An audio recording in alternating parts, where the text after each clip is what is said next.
What is going on, everybody, and welcome to the official Third Age Reforged YouTube channel. My name is Jordan, also known as Jmonster, and I will be your host for this evening. Today I have a 3 versus 3 battle replay for you on a map that you probably haven't seen before, because I do not believe that it is currently available in 0.91 patch.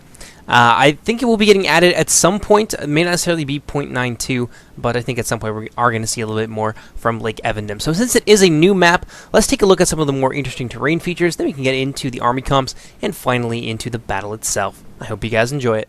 Lake Evendim is a large lake located within the boundaries of the former Kingdom of Arnor. Evendim is about 100 miles north of the Shire, being about 50 miles from end to end and 20 miles across. On its southern shore lies the ruins of the city of Inuminas, the first capital of Arnor. This particular version of Evendim draws heavy inspiration from the real-life Lake Geneva. In practical terms, the map offers 2 main lanes of attack. First, and most obvious, is this area in front of the deployment zones, flanked on the left by steep hills which provides a perfect perch for archers and artillery pieces. Second is this river crossing that allows for a very widely telegraphed flanking movement which, while obvious and time-consuming, does present certain advantages.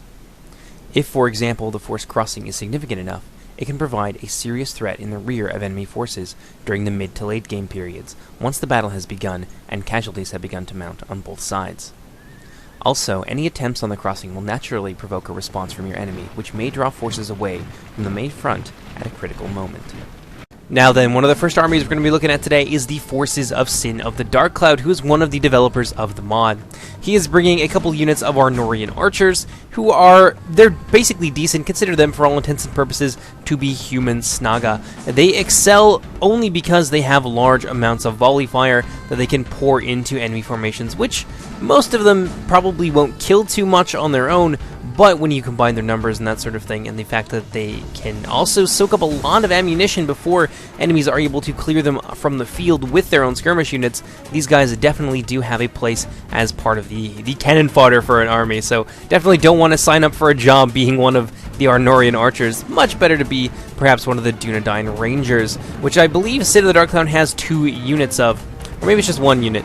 The Dunedain Rangers are a fantastic kind of medium infantry unit. They're not bad in close quarters, as ranger units tend to be, but they are quite lightly armored, so it is easy to shoot them down with, say, a unit similar in role to the Arnorian archers. So you definitely want to be able to keep these guys in sniper positions and well shielded from enemy fire. They've also got pretty decent range too, so they can outrange some of the bowmen in the game. Over here we have the Pride and Joy of the Arnorian Skirmish Force, 2 units of Dunedain Troll Slayers. These guys are, for all intents and purposes, long-range javelin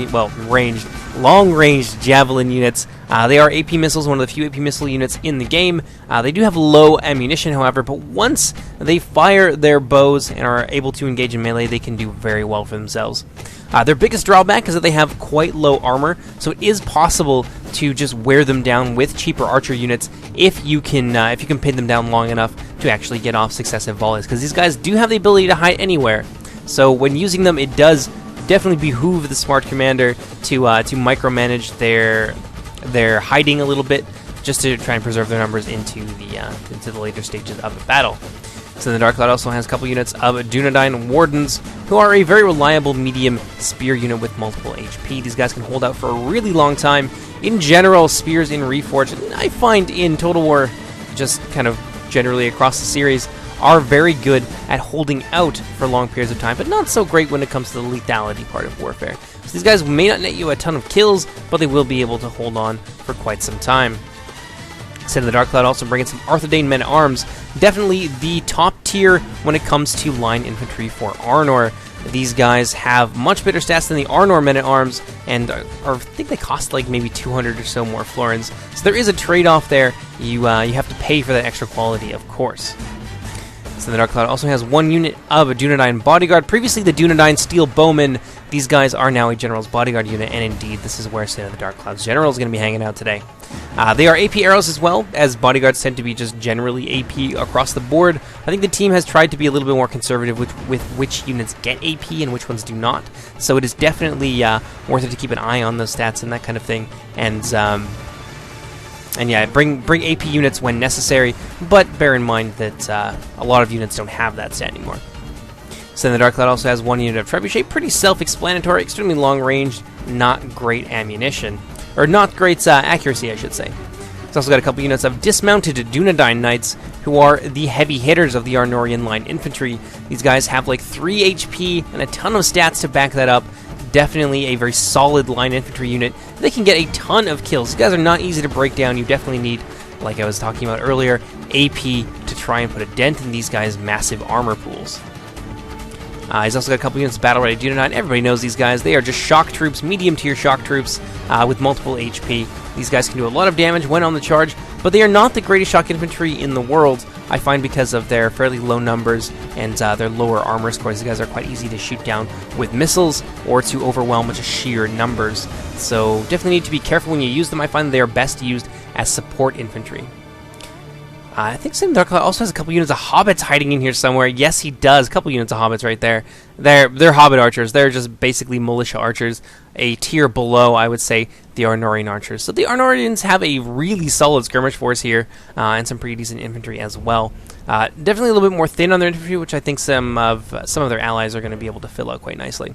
So moving on to the next Arnorian army, we have the forces of Hung Lo. He's got himself some Dunedain Wardens, a much larger number of Dunedain Rangers. I believe he has 2 units of them, but he also has 2 units of Troll Slayers, and I think he's got a General's Bodyguard just hanging out back here as well, that being the Dunedain Bodyguard, which is naturally where the General is going to be selected to be standing. He's also got a Trebuchet, some Arthedain Men-at-Arms, everybody loves these guys, some Dunedain Wardens, which I mentioned earlier, some Arnor Militia, who, they're not bad. They've got a lot of numbers and fairly decent stats as well, so just through, just more elite units trying to chew through these guys are going to use up a lot of fatigue, and they will lose some of their numbers and or HP as well. Actually, I believe both forces, not just Hung Lo, but Sin of the Dark Cloud as well, have Knights of Anuminos, who are the pride and joy of the Arnorian cavalry regiments. These guys, these frickin' guys, they are so strong. They are well and truly feared in the Reforged community for just how powerful these guys are and the amount of kind of firepower, I suppose, that they bring to the table. They got multiple HP, a lot of stats behind them. You definitely need to be cycle charging these knights, or you need to get some AP cavalry in there, or anti-cav like wargs, for example. Wargs make a great cost-efficient counter to the Knights of Anuminos, but most other units are really going to struggle to take them on the field. Sin of the Dark Cloud has some Arnor Knights, and I think he's got a unit of Bodyguard as well. Moving on back now to Hung Lo, he's got some Arnor Knights, he's got some Knights of Anuminos and things like that hiding around here somewhere. He's also got 1 unit of Bodyguard, which is the mounted Bodyguard equivalent to the Dunedain Bodyguard units, and of course they don't have arrows, but they're just a stronger Arnorian Knight unit. Hung Lo also got some dismounted Dunedain Knights, some battle-ready Dunedain of his own, and yet more Arthedain Men-at-Arms. Moving on now to the third and final Arnorian army, we have the force of Carandol, which is definitely heavy on the artillery. Look at this. He's got a Trebuchet, he's got a Catapult, he's also got some of his own heavy infantry and things like that, so he's got some heavy hitters in his lineup. Dismounted Arthedain Knights. These guys, I think they cost about 950 or 850, something like that. They're pretty decent shock troops. They've got really nice stats, and they've got some great numbers as well. But they do like HP, so bear that in mind. They can be shot down with arrows, especially AP arrows. Crossbows do great against these guys. Got some battle-ready Dunedain right there, some Dunedain Rangers of his own, a couple units of Arnorian Heavy Archers, some Arnor Pikemen. Pikes in this patch are really, really strong. Definitely want to find ways to flank them, although I find that the best way to take down a Pike unit is to just not get anywhere near it. They're slower, so you can zone them out with faster infantry. They can be outmaneuvered, but by far the best way is javelins or crossbow units. They will scythe through these guys like nobody's business. Carandol also bringing a unit of Arnorian Peacekeepers. These guys are a little bit weak in .91 in my opinion, and a lot of people tend not to bring them, but if you need some pretty okay-ish heavy spearmen, if you're expecting a lot of cavalry and that sort of thing, and you're willing to use these guys as support for your cavalry units, then they are definitely worth having around. I've also got 1 unit of Arnorian Gate Guards. I love these guys. The model for them is amazing. They're a great Pike unit, and with their extra HP, which I don't think any other Pike unit in the game can boast, they are by far one of the most survivable Pike units available in Third Age Reforged. And just look at that. Look at that those beautiful blue capes. I love the model, and you don't see them nearly enough because they are quite expensive. He's got some more dismounted Arthedain Knights, and some Arthedain Men-at-Arms to form his front line. I think he's also got some cavalry as well. Yes, indeed, here they are. Knights of Inuminas. He's got 2 units, I believe, of Arnor Knights and some Arnor Sergeants. So a pretty capable force here. The Arnor Sergeants are definitely kind of a lower tier medium cavalry, but they do have a decent charge bonus and cav in point 9. And I think moving forward, it's a consistent design decision that's going to continue to be made. The cavalry units are AP on the charge, so all that extra charge bonus that these guys pack with that momentum is going to be AP and is going to have enemy armor score. So that's really gives units like the Arnor Sergeants a chance to shine on the battlefield, because on the charge they can actually do a fair amount of damage in terms of wearing down more powerful units like these Arnor Knights or these Knights of Inuminas. But that basically does it for the Arnorian forces. Let's go ahead and let's take a look at what Gondor is bringing today.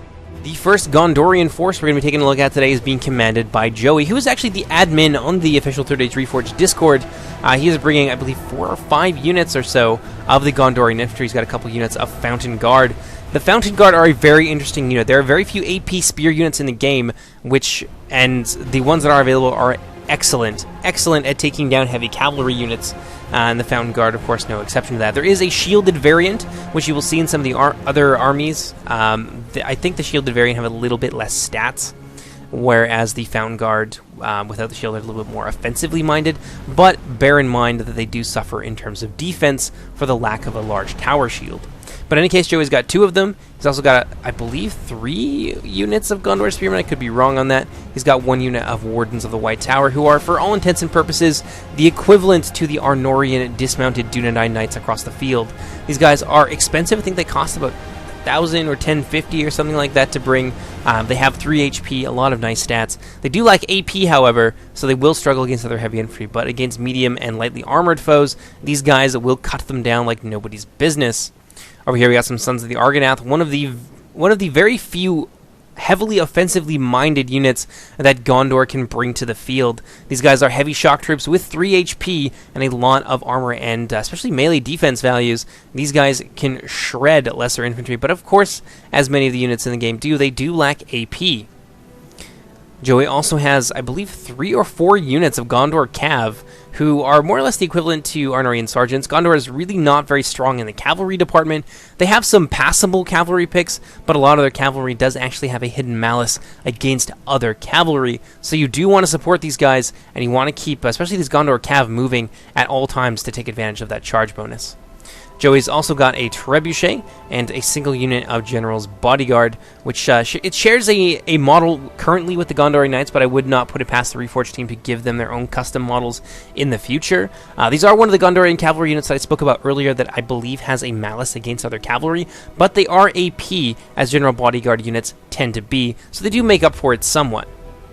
I think that just about does it for Joey's army. No, actually he's got a few units of Gondor archers as well. We have about 3 or 4 units of them. A medium missile unit.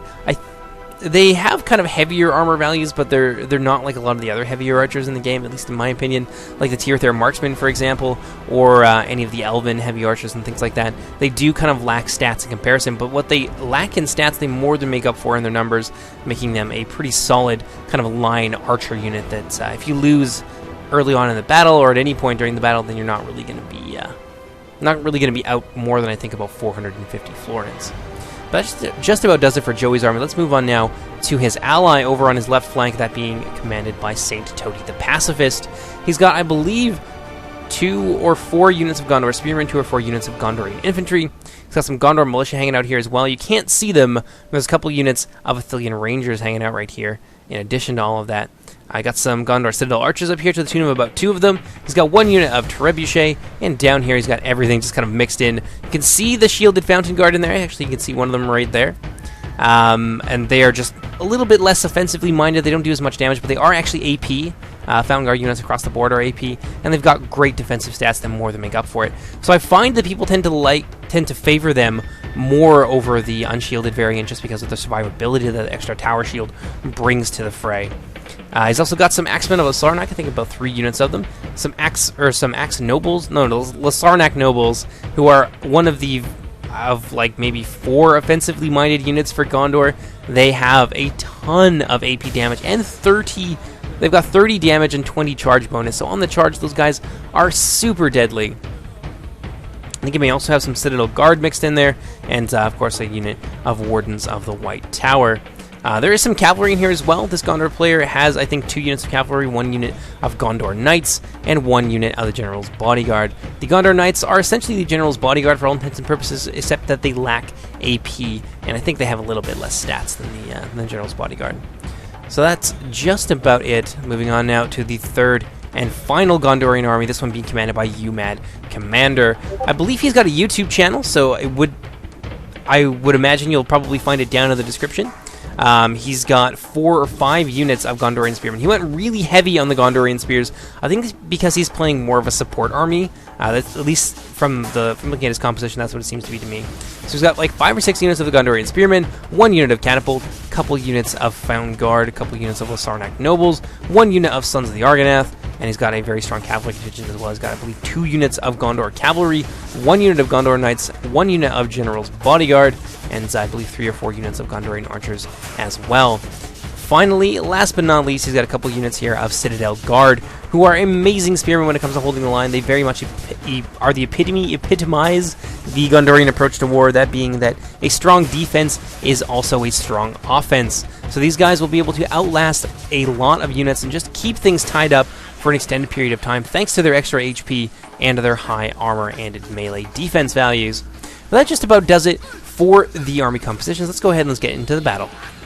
So the battle begins with some opening artillery volleys here from each side. You can see that St. Toady's deployment out here on this hill, while a good idea in terms of getting a nice firing solution for his trebuchet, it does expose him to counter-artillery fire, and that has really started to take a toll on his trebuchet already at this early point in the game. Actually, this is kind of cool. Let's slow down just for a moment here. You can see that a lot of these archers that died weren't actually killed by the trebuchet fireball. They were killed by the collapsing wreckage of this artillery piece falling on top of them, which I didn't even know was a thing, so that's brand new to me. But in any case, St. Toady has clustered a lot of his army around this trebuchet piece, and you can see that that is beginning to take a toll. This is really not the way that you want to stack your armies.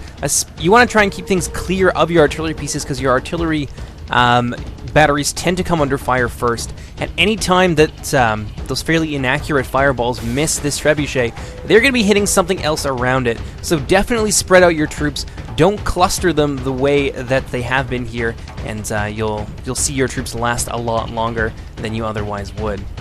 Oh man, that was a near thing for those Gondorian militiamen right there. Oh, and now some of the artillery pieces, I think, from Carindel have been brought into play. You can see that trebuchet in the back there. And now this poor Gondor militia unit just getting hit from the front by one of the Arnorian trebuchets. I think that might be the trebuchet of Hung Lo, yeah, firing from all the way back there. I think there's actually a little bit of skirmish action going on over here. Yes, indeed there is.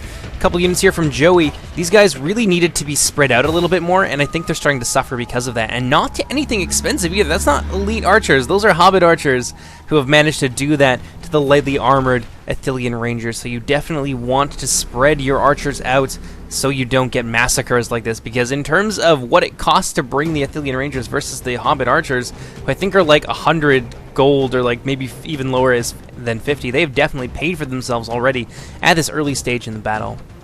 But let's move on a little bit. You can see one of the Arnorian forces beginning to take the fight to the other side of the lake.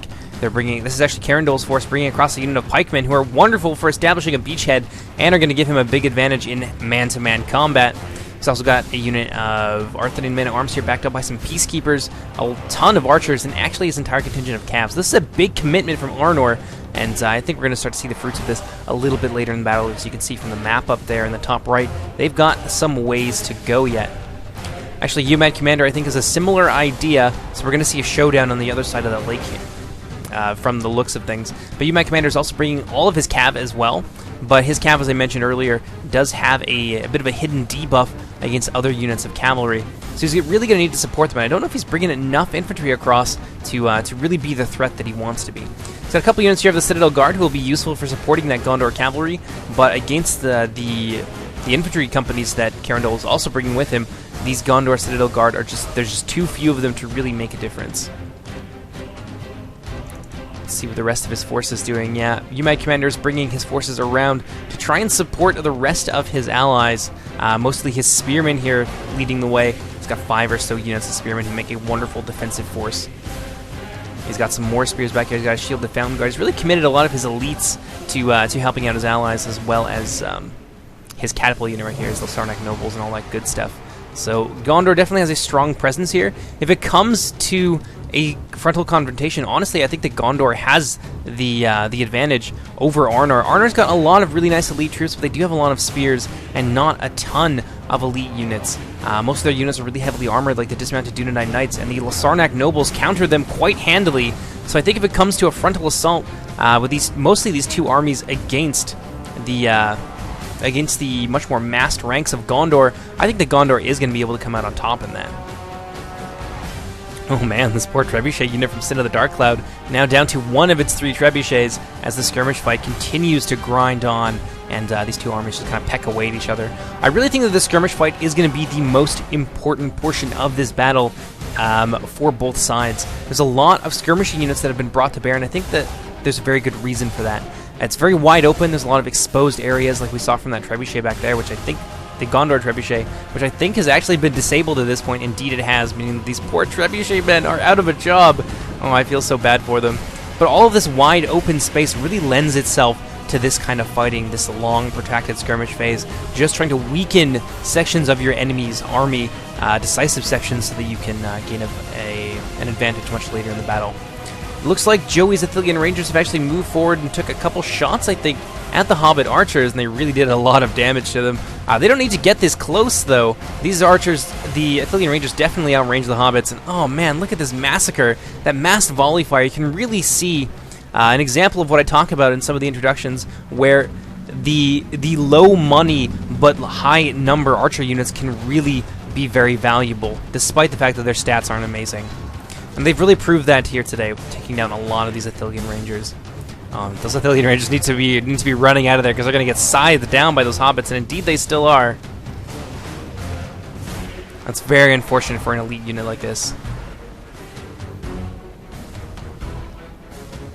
Yeah, the skirmish fight goes on and on. These artillery pieces just trading fire. It looks like Joey's piece is now taken front and center, trying to pick up the slack from the... oh man, look at that.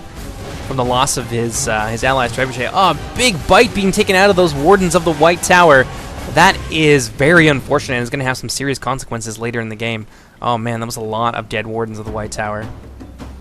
At least they do have some reserves here to fall back on, so even if they take a lot of losses in this initial skirmish phase, Gondor, I think, will be able to pick up the slack. But still, you don't want to lose your elite units like your Wardens of the White Tower, especially not when the enemy's elite corps is being kept well back and well out of harm's way, and will be completely and fully functional going into the late game. Yeah, if you look at this here, all of the important units like these dismounted Dunedain Knights, etc., are well out of range of any artillery fire, any counterfire coming in from the Gondorian side. And this is really how you want to deploy your troops. You want to keep these high-value targets just out of harm's way, but use some of your lower units like this as a tempting kind of ammo soak for your enemy's ranged units. So we got hung low here, moving forward, very brave. I would definitely space these guys out a little bit. They are extremely vulnerable to incoming missile fire, so those Gondorian archers will actually shred them the way we saw the Hobbit archers shred the Athelian Rangers earlier. Let's see what these guys are doing. They're definitely overextended at this point. There needs to be some support forward. Maybe Sin of the Dark Cloud has some cavalry nearby, but I'm not seeing it. No, I'm definitely not seeing it. What are these Troll Slayers doing? Looks like they're taking a shot at...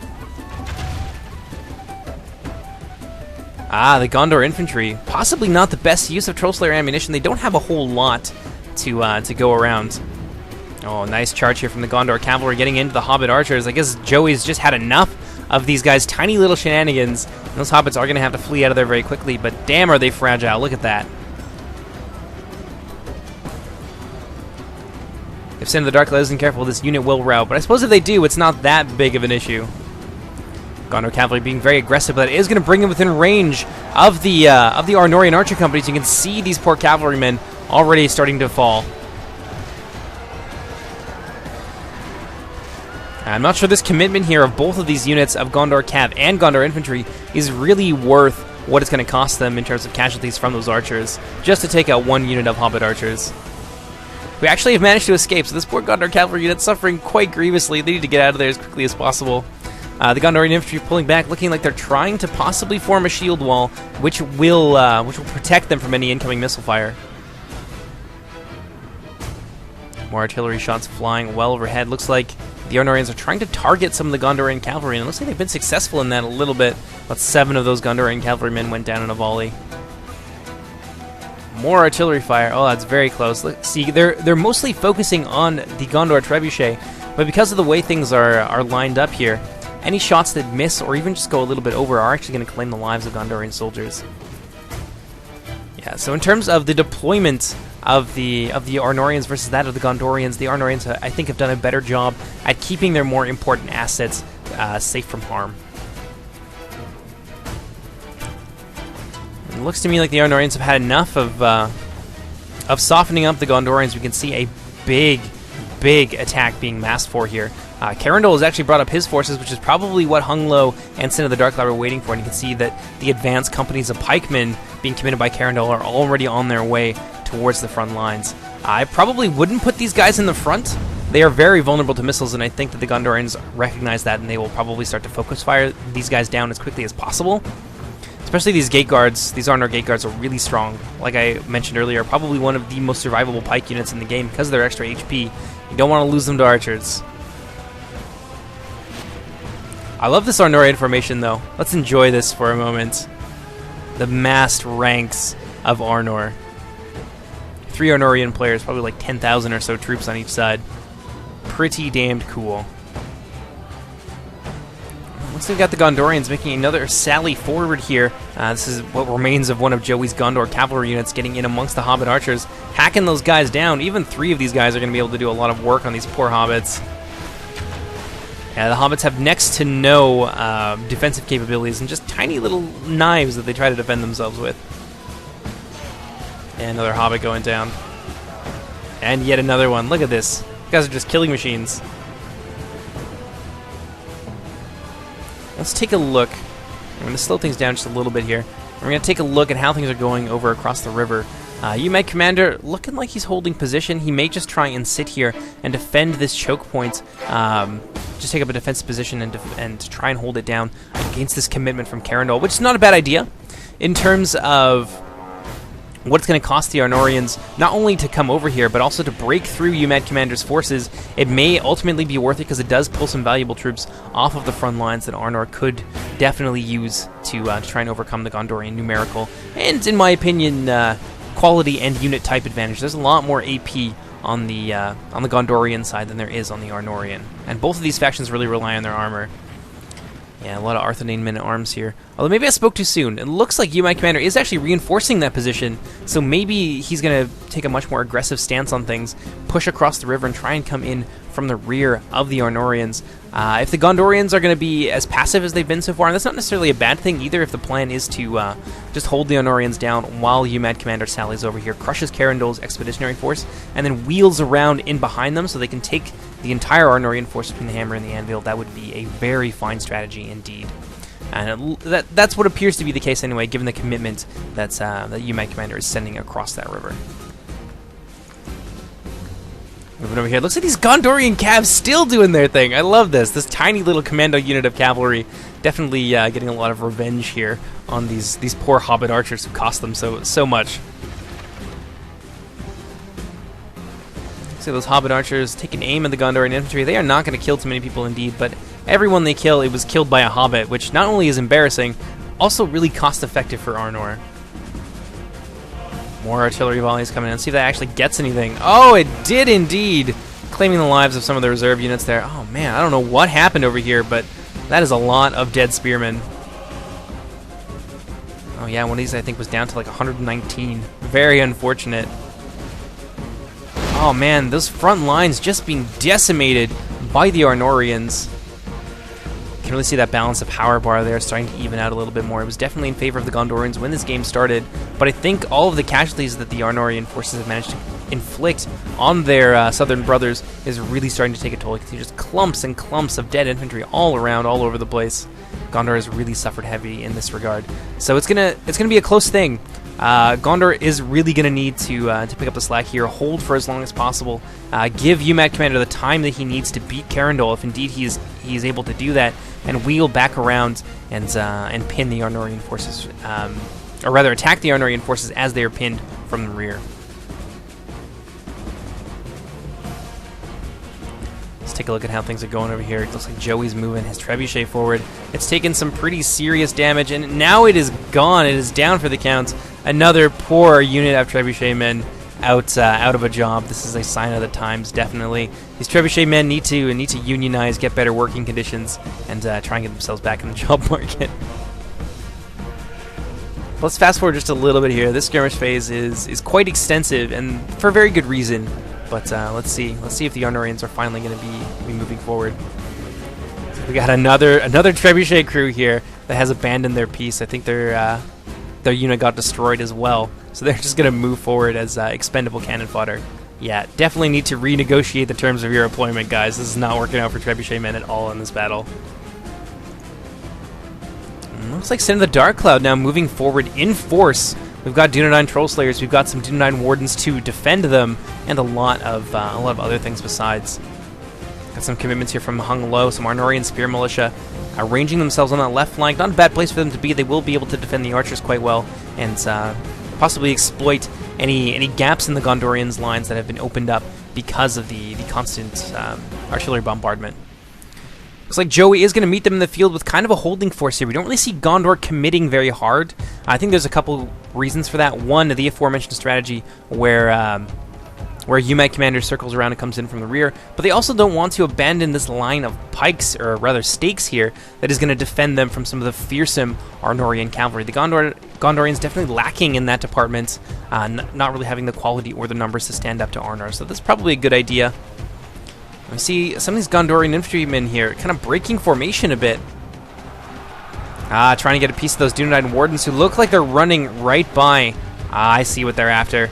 They want those Athelian Rangers, these two units that have been arranged up here on the hilltop. Still not in loose formation, and definitely caught, I think, between a rock and a hard place. Literally, they have their backs to the mountain, and those tough Dunedain Warden Spearman units are coming in to try and pin them. Joey coming up from the rear with his Gondorian infantry is going to be able to kind of surround these guys, but in turn, the rest of the Arnorian forces moving forward are going to be able to catch that infantry unit in the rear. I think they're going to start to take a lot of casualties. Oh man, look at this. Look at the carnage. The chaos! A unit of Arthedain men-at-arms has moved up to support those Dunedain Wardens, so this Gondorian line, I think, is going to fall apart really, really quickly. What do we got up here? Some of Sin of the Dark Cloud's Troll Slayers. This is what the Athelian Rangers were aiming at. Definitely a great target for them in terms of the amount of things that these Dunedain Troll Slayers can kill, both at range and in melee. I think it's definitely worth it to sacrifice some of your Athelian Rangers to take them down. The Arnorians just pouring through here. The Gondorians, unfortunately, I think need to begin to take the fight to their adversaries, because the Arnorians are just exploiting all of these gaps in the lines. This fairly disorganized, I think, defense on the part of the Gondorians is slowly being overrun and outmaneuvered by the Arnor forces. Oh, nice charge here from the Dunedain Wardens into a lone unit of Gondor infantry. Those Dunedain Wardens, I think, are going to have a lot of trouble all by themselves. Though there is a second unit coming in, and a unit of Arthedain men-at-arms that is charged right through the Gondorian lines. A trebuchet unit now being committed to the front lines. Gotta feel sorry for these guys. It's been a really hard day for them. Those Arthedain men-at-arms are just going to run right through these trebuchet men. You can see another unit of them pushing through, trying to get into the Gondorian archers under Joey. Looks like these archers are actually going to get caught out in the field, not moving quick enough to escape their charging Northern brothers. Looks like some of Joey's spearmen, but mostly UMAT Commander's spear line, has been brought up to form the bulk of the Gondorian defensive formation. These spearmen are pretty tough, and they're going to be able to sit there for a real long time. And although it looks like there's still some artillery present on the battlefield, that is going to be a problem for these units in their shield wall formations and things like that.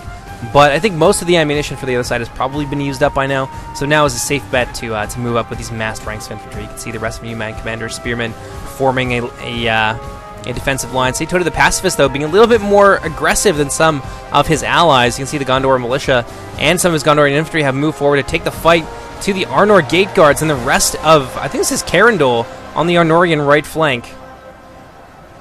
That is a doomed fight, I think.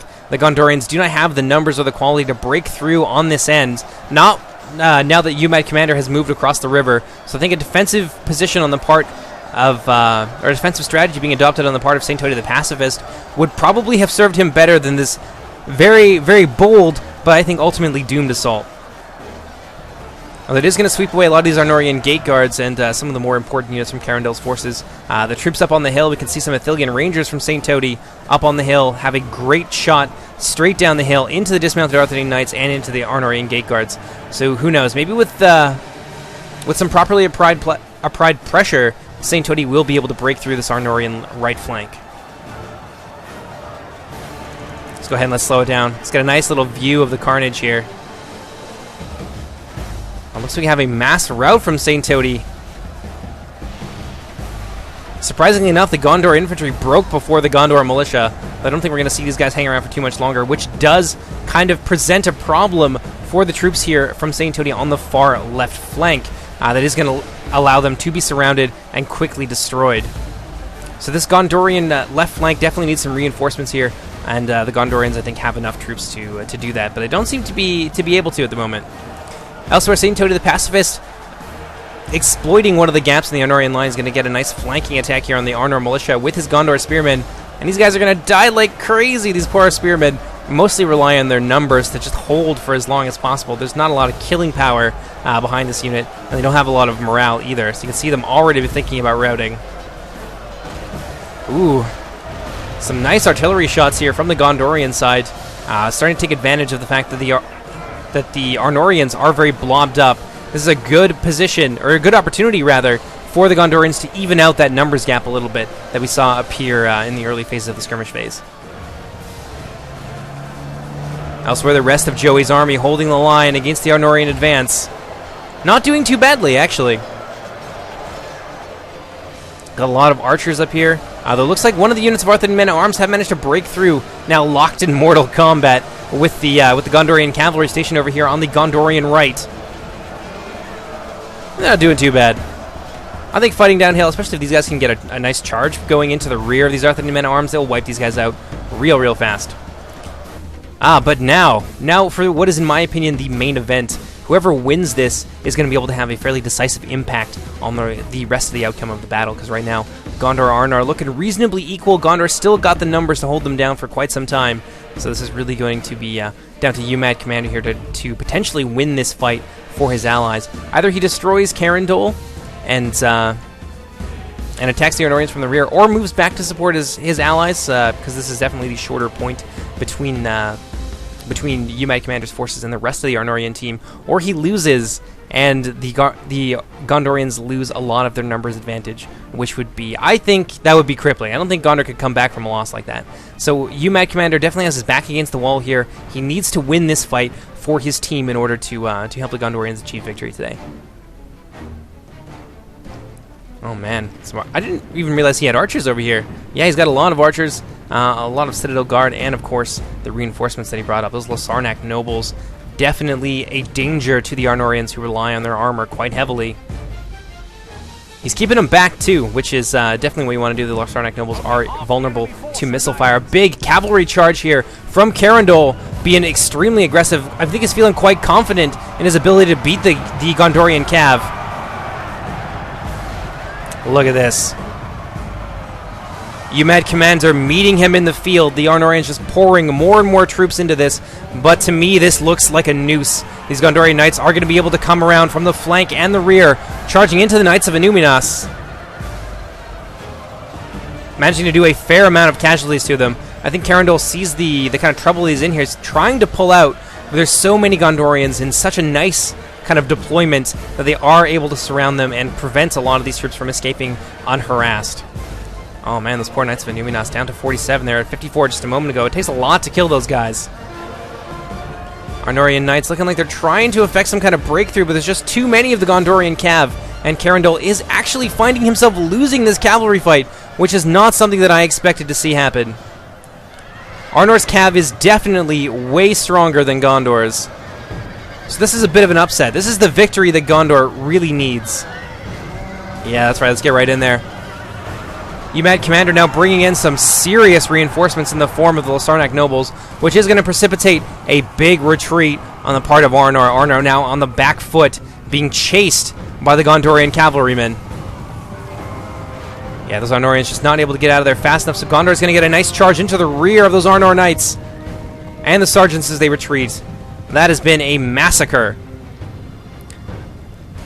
The Arnorians haven't been completely crippled. They do still have a fair amount of cavalry there, and I think Gondor has probably taken some fairly significant losses in that exchange as well. But damn, that is not the outcome that I was expecting at all. Let's see how things are going over here on the main line. Looks like the Arthurian men-at-arms have engaged the Citadel Guard. The Citadel Guard, it says Victor, is a distinct possibility. Do not believe that the Arthurian men-at-arms will be able to beat these guys. Just not enough of the Citadel Guard, and without the support from the Lasarnak nobles, they are definitely not going to be able to stand up to the Arnorian infantry for too long. Although, look at this. Some Sons of the Argonath over here moving in to try and roll up that flank, but another cavalry charge happening over in the back. Looks like Arnor is going to try a different tack, which I think is a smart plan. The Sons of the Argonath now in a great position to be charged from the rear by the Arnorian cavalry, but unfortunately they were not able to drop their lances in time, so that is not going to do the damage, I think, that the Arnorians needed to. Oh, a nice charge by the Arnor Knights, just bypassing the entire Gondorian line. The rest of the Gondor Cav just not in a position to stop them, and they are going to be able to run smack into the Gondorian archers and do a lot of damage to them. Yeah, those poor Arnorian Knights, well, they need to get out of there as quickly as possible. Hopefully Carindel gets them out of there before those guys can get off their charge bonus, but no, it is not going to happen. And look at that. Look at that. Like 8 or so horsemen just melted in a matter of seconds. Oh, we got some wavering there. No, those Arnorian Knights are going to be able to get away, stabilize their morale, but now the Gondorian cavalry has arrived on scene, so it's not going to be quite so easy for the Arnorian Knights to do what they need to do. And indeed, the presence of all these archers does actually prevent these Arnor Knights from getting a nice hammer and anvil charge into the thin ranks of the Citadel Guard, which would help this infantry fight get turned around. Not sure what happened to the rest of the Arnorian cavalry. Looks like they got pulled back to the woods. Yeah, a very battered unit of Knights of Inuminas there alongside what remains of this unit of Arnor Knights. I'm not even seeing any sergeants left on the battlefield, which means that they may have been completely cut down by the Gondorians, who are still real healthy. Look at this. A lot of Gondorian Knights there, and the General's Bodyguard, of course, still very healthy. The Gondorians now have the advantage in terms of infantry fight. Another cavalry charge over here. Looks like those Arnorian Knights trying to get another piece of the Gondor archers. Not going to happen, though. Lasarnak nobles and Gondor Cav. And actually getting shot a little bit by their own archers. Oh, those poor Arnorian Knights. This is not a good place for them to be. And it looks like they've stopped, so this must be the hill they intend to die on. Fighting to the last to take down some of those Gondorian archers. Yeah, I don't think we're going to see too much more from them. Let's see how the infantry fight is going. As Arthurian men-at-arms are being rolled up by the Sons of the Argonath. Let's move on back over to the main fight and see how things are going. It's looking chaotic to me. Looks like the Gondorians have managed to kind of get their ducks in a row in form of an effective defensive line. We've got shielded Fountain Guard here being backed up by some Gondor Citadel archers, and that is actually going to be enough to beat these dismounted Dunedain Knights. That little bit of AP there from the Fountain Guard and the numbers that the Citadel Guard archers can bring to bear, I think that is going to be all that she wrote for the dismounted Dunedain Knights. Also the hill bonus they're getting right here. So we've got some Arnor Knights charging into the Wardens of the White Tower and some of the Lasarnak nobles. Over on this end, these Lasarnak nobles do not seem to be doing nearly as well as they are over on UMAD Commander's side of the battle. So Arnorian Knights trying to push through here. These Lasarnak nobles start to turn the tide a little bit. They're quite beaten up, about half the unit left. These Arnorian Knights, unless they get pulled out, they are going to be destroyed. Oh, this is beautiful.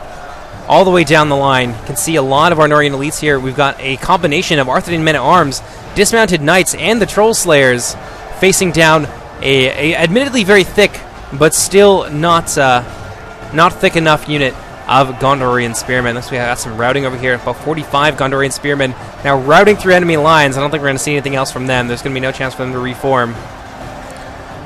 all the way down the line. The Gondorians are holding on just due to the numbers and the melee defense that their spearmen have. But for the most part, they do seem to be losing, except over in one area over there in the flanks. Although up here, the Dunedain Troll Slayer is actually kind of running afoul of the the shielded Fountain Guards. They seem to be holding off a unit of Troll Slayers and a fairly reduced unit of mounted dismounted Dunedain. Over on the far left, though, this is going to be a disaster. A very healthy unit of Knights of Inuminas, actually full strength, managing to get behind Gondor's lines. Joey's got a unit of Sons of the Argonath here, and looks like there's some Arnorian Knights that are down here as well, taking on what appears to be the Sons of Lasarnak, the Axemen of Lasarnak, and a unit of Gondorian Knights. But oh man, they need to do something about this. Joey's got a bodyguard right there, which I think is just fighting a small unit of Dunedain Wardens. So these Knights of Inuminas need to be tied down and overwhelmed, but I don't think Joey sees the danger that is approaching himself and his allies right now. Oh man, UMAT Commander's Catapult. This is a really valuable part of the army at this point. They could do a lot of damage to the Arnorians if they can just keep this unit online. But unfortunately, that catapult is going to get charged by the Knights of Inuminas. Looks like Sin is going to deal some light damage to them. I think he's pulling out because of the response team here that Joey and Saint Toady the Pacifist are sending in, some General's Bodyguard and some Axemen of Lasarnak. So instead, Sin of the Dark Cloud is going to get his lances down here and charge right into the rear of the Gondorian line. That is going to be devastating. Oh, look at that. That was a very, very effective charge on the Gondorian line. The Gondorians already losing, and right here the Arnorians are actually going to be able to break through. Sin of the Dark Cloud has definitely chosen his targets well. The Gondorian line is in serious danger of being bisected. Besides, the Numinas still looking for another target. Of course, the Wardens of the White Tower from Joey. Oh no, Sin of the Dark Cloud still hunting around, still looking for another target. But let's go ahead and let's slow it down just a little bit and flip on over back to the UMAT Commander's side of the battle. He has managed to break most of the Arnorians and is slowly crushing the rest of them. And he's still really healthy. He's got a lot of the Sarnak nobles here. Actually, both these units have 109 in them. They've barely lost anything. His cavalry is still in a great position. Yeah, very healthy. 40, 41 there. I think most of his Gondor cav has probably died off, but that's to be expected. But he's still got his heavy hitters, the Gondorian Knights and the General's Bodyguard. So this is a small victory for Gondor.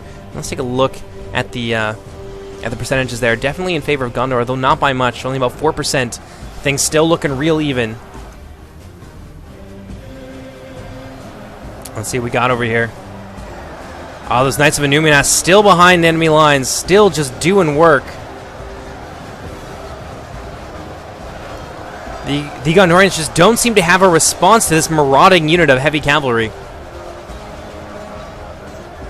Trebuchet crew here under Saint Toady the Pacifist about to get run over by those heavy knights. Yeah, that's going to be no problem for those heavy cavalrymen. Oh, that poor Trebuchet crew. Like Joey Sons of the Argonath here, positioned onto the right flank. Charging into battle against the Dunedain Bodyguard. That is going to be a tough fight even for the Sons of the Argonath. Well, they are going to get a nice charge off. Perhaps that'll be everything they need. The Dunedain Bodyguard do have multiple HP, and they are AP, I believe, in melee. So maybe even with that charge, they're not going to be able to, the Sons of the Argonath are not going to be able to take them down. And indeed, that appears to be the case. See the Sons of the Argonath falling at a pretty unprecedented rate. These guys have a lot of HP. Over here, the Shielded Fountain Guard doing a great job at shutting down these Troll Slayers. And the Dunedain Knights over here, now down by about 30 men in that unit. Oh, those Knights of Inuminas still just going crazy behind enemy lines. Gondorians just aren't able to mount an effective defense against them. Over on the main line, you can see some Dunedain Troll Slayers charging hard into battle against the Sons of the Argonath from Saint Toady the Pacifist. Joey's got some Wardens of the White Tower nearby in a great position to flank and surround those Dunedain Troll Slayers. This is going to turn out to be a problem for them, although some intervention from the Knights of Inuminas. Beautiful charge into the back of the Sons of the Argonath, though not as effective, I think, as they needed it to be. Yeah, Sin just trying to keep moving. Trying not to get bogged down. See how things are going down here. The Shielded Fountain Guard apparently doing really well. I think there's some Wardens of the White Tower maybe mixed in there as well, but the Arnorians are just renewing their attack here. pushing forward with the dismounted Dunedain Knights and the dismounted Arthedain Knights, those vicious two-handed swords. Although, perhaps this is part of St. Toady the Pacifist's plan. He's got a really nice holding force here in the form of the Shielded Fountain Guard, and he's got some Wardens of the White Tower pressing into the Gondorian rear. As the Gondorians press forward, they bring themselves into this encirclement. So Gondor still has some teeth left at this point. Although for how much longer that is going to last with these Knights of the Numinas just running constant hammer and anvil strikes into the rear of UMAD Commander Spearman, it's hard to say. Speaking of UMAD Commander, let's see what he's doing here. Looks like because of the dire situation that his allies are finding themselves in, he is just going to send his Gondorian Knights and his General's Bodyguard around to effect the original plan across that crossing.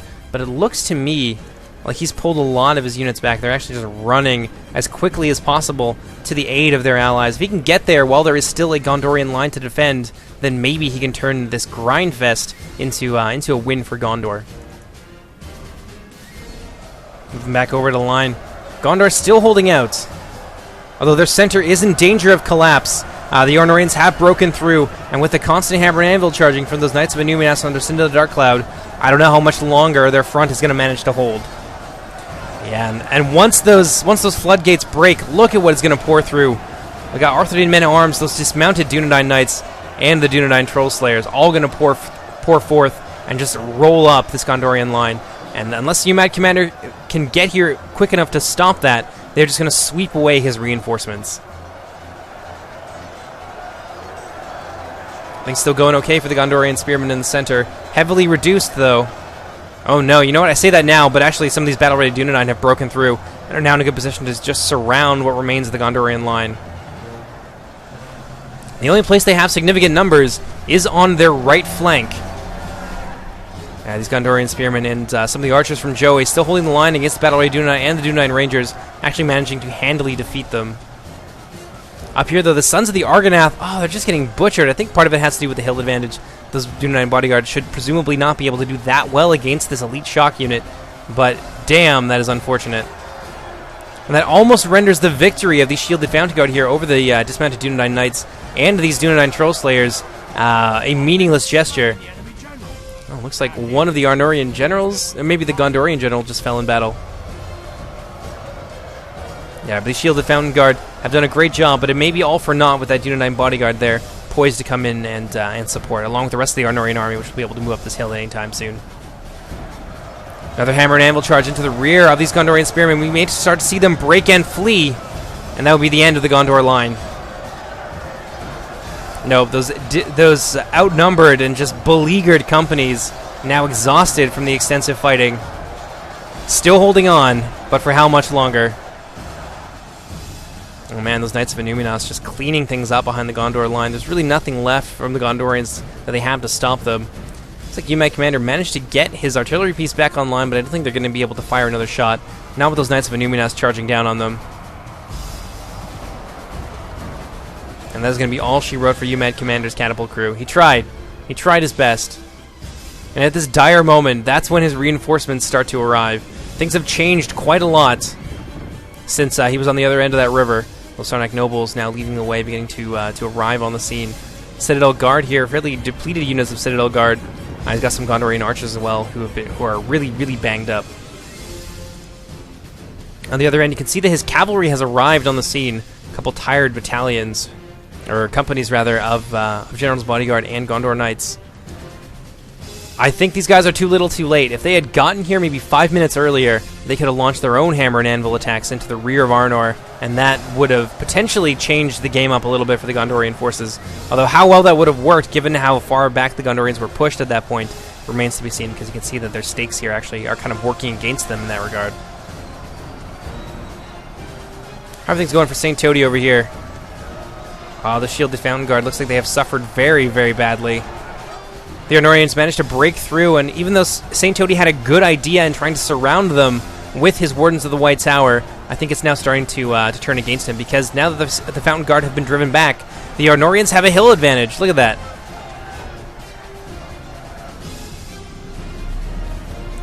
So the Gondorian line just completely cleaned up. The rest of the Arnorians now moving against what remains of St. Toady's left flank. Those Hobbit archers. Oh, wow. Somehow the Hobbits are still around. UMAD Commander, though, has arrived on the battlefield. Big charge into the front of those dismounted Dunedain Knights. So this unit of General's Bodyguard over here just kind of looking for an opportunity. Those Gondorian Knights pulling out as quickly as possible. But there's no cavalry over here to defend the Arnorian infantry. So they are going to be at the mercy of the Gondorians, the newly arrived Gondorians under UMAD, until they can get the Knights of Innuminas over here to try and counter this threat. Oh, look at this. Counter charge here. I don't know what they're after. Possibly the General's Bodyguard looking to try and pin it in there against the Dunedain Troll Slayers. Oh, that poor General's Bodyguard. Doing its best to get out of there as quickly as possible, but quite a lot of them have been either wounded or killed. Yeah, the rest of the Arnorians looking like they want to surround those Wardens of the White Tower.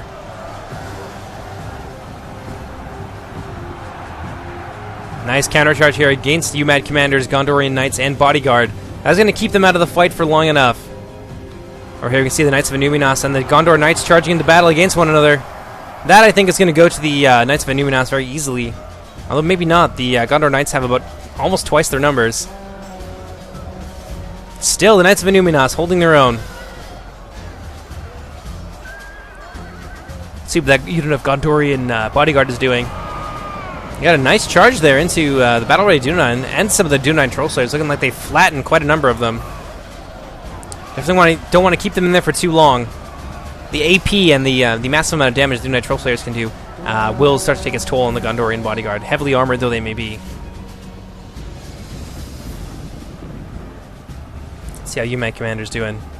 A lot of these Gondorians have actually been pulled off the main line, are not being used to wipe out what remains of the UMAD Commander's reserve units. This is actually kind of working out nicely for him. He's keeping a lot of the Arnorian army busy, keeping them chasing basically the ghosts of his Gondorian Knights, who are never committing to a fight unless they know that they can win. Look at this. A nice surround here from UMAD Commander is going to bring his Gondor Knights into the rear of those Knights of Innuminas, wipe out what remains of the Arnorian heavy cavalry, and then, just then, maybe he'll be able to turn the tide of this battle, given that he'll have a serious cab superiority advantage. How are things going for poor St. Toady over here? All these Wardens of the White Tower, surrounded, still fighting hard, managing to do a lot of damage to the Arnorians, but still, ultimately, this is a bit of a doomed struggle for them. Let's see how UMAD's forces are doing. That Dunedain Bodyguard surrounded by Lasarnak nobles. A great move here on the part of UMAD. This is going to be a very important AP unit for Arnor. Very strong infantry unit as well, being cut down by these much cheaper units. And actually, the fact that they've had to pull out and deal with UMAD Commander's forces has given his shielded Fountain Guard an opportunity to push back the Dunedain Troll Slayers. These guys have been fighting for a long, long time, but ultimately the Fountain Guard are going to be able to beat them back, and these UMAD Commander's forces are going to get some fairly elite reinforcements in the form of those 2 units of Fountain Guard. Look at this. Nice rear charge here from the Lasarnak nobles. Cutting down many of those Troll Slayers. They're not going to be able to last for too much longer. And then UMAD Commander may be able to consolidate his forces enough to potentially turn this fight around. As the Lasarnak nobles just cutting down that Dunedain Bodyguard. Damn, that's a lot of damage that they've done. Let's see what we got over here. Citadel Guard moving in to try and hold down this left flank. Not a bad idea. These Knights of Innuminas looking like they managed to escape destruction, moving forward to, I think, take on some of Joey's archers. Yeah, still a not a very healthy unit of archers, but still every man counts. Instead, the Dark Cloud is going to attack that reserve unit with his Knights of Innuminas. Nice charge there. Many of those Gondorians are going to fall very, very quickly, and I don't think we're going to see them hang around for too much longer. Nope, that is a rout. Those Gondorian archers are gone. We probably won't see them back. Up here we got some more Gondor archers fighting hard against the Dunedain Rangers. Gondorian archers not having a whole lot of luck with that either. But the Dunedain will take a lot of damage, I think, from the Gondorian archers. They've got pretty decent attack values. For a mainline archer unit, I mean. It's by no means amazing, but it's enough to deal with the armor of the Dunedain Rangers.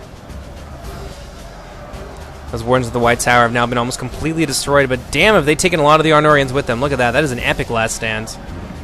Nice charge here from the Gondor Knights into the Arthedain men-at-arms. Oh, and as it happens, one of those Lasarnak nobles buries his axe in the gut of Hung Lo's general, and that is going to be all she wrote for that general unit. Gondorian Knights now pulling out of there. Still another unit of bodyguard yet to come. Yeah, it's still in the balance, I would say. Let's take a look at the percentages there. Only a 2% difference between these two armies.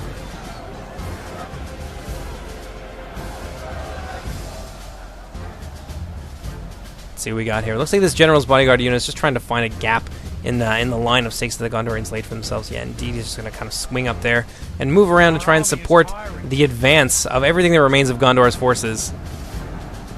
Got some shielded fountain guard here, looking like they want to get a piece of those Knights of Inuminas. So they can get in there, they can do a lot of damage. Oh, look at this. More reinforcements for UMAD Commander. Gondor charging into battle with a unit of Sons of the Argonath. Sin of the Dark Cloud is going to have to be very careful here with those Knights of Inuminas, or he will find himself isolated and destroyed. It doesn't look like he's going to have a chance. If the General's bodyguard can get in there and tie that unit down. And indeed they are. Charged from the rear into the backs of the Knights of Inuminas. Looks like they lost one of their troops. They are going to manage to escape. Oh no. Oh no, UMAD Commander's perfectly laid plans. They could rout those Citadel Guard with an effective enough charge. Oh, that is devastating. That is really unfortunate. It's a lot of dead Citadel Guard. Please don't rout. Don't do it. It's not worth it. Oh, their morale is going to stabilize. Thankfully, those elite troops going to be able to hold the line. The Knights of the Numinos getting smashed by the Gondorian Knights. Only 13 of them left now. The rest of the Gondorians have now moved in to counter the Arnorian forces. Looks like UMAD Commander is going to try and go for a surround. Oh, let's dismount the Arthurine Knights against the Sons of the Argonath, backed up by Fountain Guard. That's not going to be fun for them. Let's see how things are going up here. Yeah, let's do 9 Knights, or let's do 9 Rangers fighting hard against what it appears to be now Wardens of the White Tower. That's not going to be a fight they win. Not at all. Let's see what's going on down here. Cav is where this is going to be decided. Gondorian Knights still trying to chase down the Knights of Inuminas. Sin of the Dark Cloud being a real terror with that small unit. So he managed to flatten a lot of those Lasarnak nobles, which is going to weaken the Gondorian flank enough. I think that Arnor can start to pull this back. Yeah, UMAD Commander's cavalry always just one step behind those Arnorians, who are just able to do whatever they need to do. Are they going to be able to catch them? Possibly. St. Tony the Pacifist looking like he wants to come in and try and support those Gondor Knights. More of those Knights of Inuminas now falling. The rest of the cavalry and those Wardens of the White Tower moving in to support each other. Yeah, those Knights of Inuminas are going to be obliged to pull out. And now this Gondor cavalry is just going to be forced to chase them down even longer. This is, I think, it's going to be a nail in the coffin of the Gondorian forces. Pardon me, UMAD definitely needed to be running constant hammer and anvil strikes to try and thin out the numbers of the elite Arnorian infantry. Yeah, the rest of his reinforcements now being pushed back. The Sons of the Argonath actually have suffered quite badly at the hands of those Arthurine Knights, surprisingly enough. Those Gondor Knights missed. They just missed, and somehow these Knights of Inuminas, despite being exhausted, managed to just wheel around and instantly get their charge off. This is just bad luck, I think, for Gondor. Yeah, those Gondor Knights just not able to catch up, not able to do enough damage to the Knights of Inuminas in order to eliminate that threat. Always just too slow. UMAD Commander is just going to go for it with his shielded Fountain Guard, try and cut them off. Unfortunately, he's going to miss them. Citadel Guard now breaking. It's really down to the shielded Fountain Guard and the Sons of the Argonath. I just don't think it's going to be enough. Looks like UMAD Commander's had enough here. He's just going to charge right in there, try and do what he wanted to do the entire time, but wasn't able to. Those Knights of Inuminas still just can't. They just don't seem to be able to be caught. Now charging into the General's bodyguard. These Gondorian Knights are going to be able to surround them. The enemy general lies There goes one of the Gondorian generals, possibly Umad's. Actually, now that I think about it, it might have been Saitoti the Pacifists. I think Umad's is in his general's bodyguard unit. Oh, those Knights of the Numinas, they just won't die. And now the Gondorian infantry is starting to get beaten back. Let's get right down there.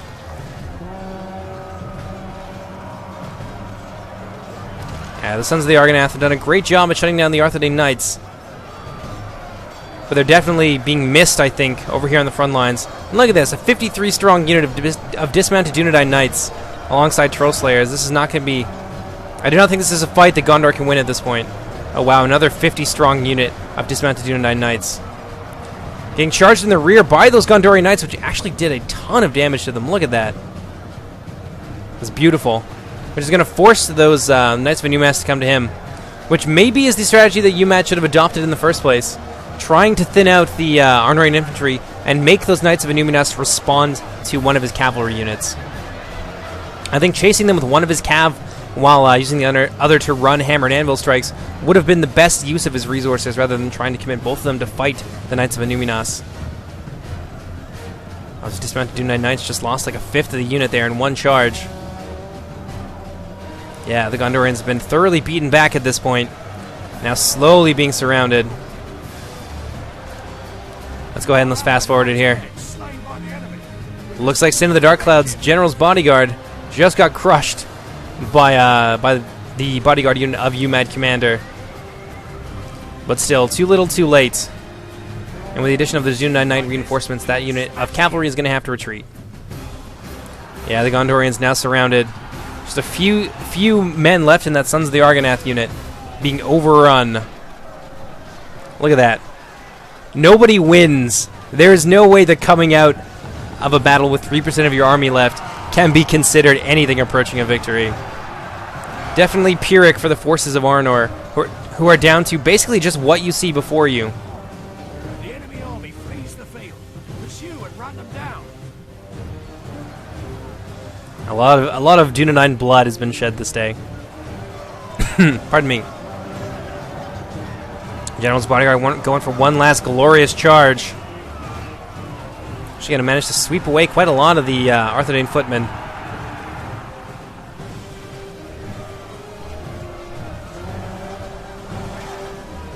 Let's see what we got here. I thought I saw some arrows flying. Thought maybe there was like a hidden company or something somewhere. This dismounted Dunedain Knights really having trouble against that General's bodyguard unit. It's just able to run constant charging attacks into the front of them. Very much in our favor. Victory will be ours. There's 3 units of Knights of Numinas now trying to pursue that unit of General's bodyguard. The foot, or the shoe definitely being on the other foot in this case. Those Knights of Numinas and the General's bodyguard. This is the final showdown here. I know I saw an arrow. Somebody here has got some bow ammunition left. Possibly these Dunedain Troll Slayers. Everything now swarming against just this handful of men remaining for the Gondorians. I think we all know how that's going to end. Gloriously, but very badly for the forces of Gondor. Let's take a quick look here. Just get a nice little view of the battle line. That is some serious carnage right there. So many dead on each side.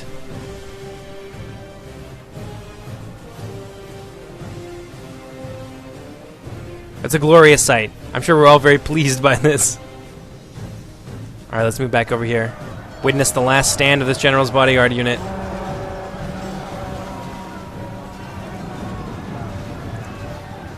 Fast forward just a little bit there. They're slowly starting to fall. The last man standing is in fact Umad Commander's general.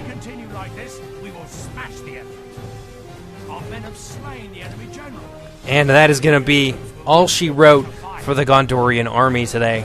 Very, very well played on both sides. Of course, everyone made some mistakes.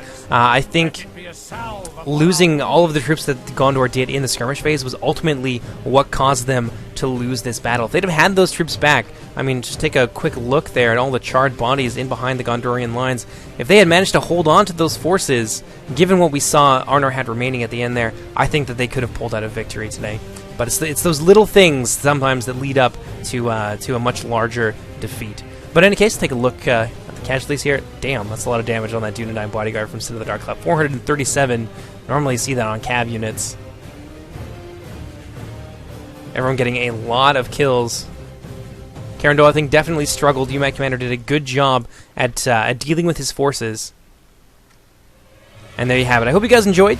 If you guys are interested in getting involved with these kinds of events, taking a look at new maps and things like that, or getting to see some of the new units and pictures and all that good stuff, then I recommend that you guys come and join the community. There's going to be a link to the official Discord down in the description. Come and check us out, join the community, and hopefully I'll see you guys there. In any case, my name is Jordan, also known as Jmonster, and I'll see you guys later. Take care, everybody. Bye-bye!